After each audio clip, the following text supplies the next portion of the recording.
คลิปไรเลือดนะคะแผลหายว่าการทำความสะอาดอวัยวะเพศของเราอ่ะมันสำคัญมากๆเลยเนาะนั่งอยู่เฉยๆแล้วกลิ่นออกมาอะไรอย่างเงี้ยมันก็ไม่โอเคอะไรอย่างเงี้ยมองไหม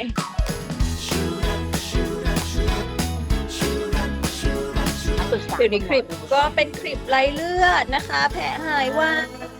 ไม่ได้เจ็บมากเลือดฉีดยาชาทำแป๊บเดียวอย่างเงี้ยนะคะก็มีการทำที่เขาเรียกว่ามันเราก็เกิดอยู่ในยุคที่มีเทคโนโลยีที่ดีอะเนาะทุกเรื่องเลยนะคะมันก็ทำให้มันเจ็บน้อยลงนะคะแผลหายเร็วขึ้นสะดวกสบายมากขึ้นเนาะส่วนของคุณผู้หญิงก็เราก็จะมีคือผู้หญิงก็มีพวกขี้เปียกอะไรพวกนี้ได้เหมือนกันนะถ้าทำความสะอาดไม่ดีเนาะเพราะว่าบางคนจะมีตัวแคมที่มันแบบซับซ้อนอะไรอย่างเงี้ยค่ะเพราะฉะนั้นการทำความสะอาดอวัยวะเพศของเราอ่ะมันสำคัญมากๆเลยเนาะเพราะว่าไม่งั้นมันเกิดกลิ่นหมักหมมอะไรอย่างเงี้ยค่ะแล้วก็แบบไม่มั่นใจด้วยแหละบางทีแบบ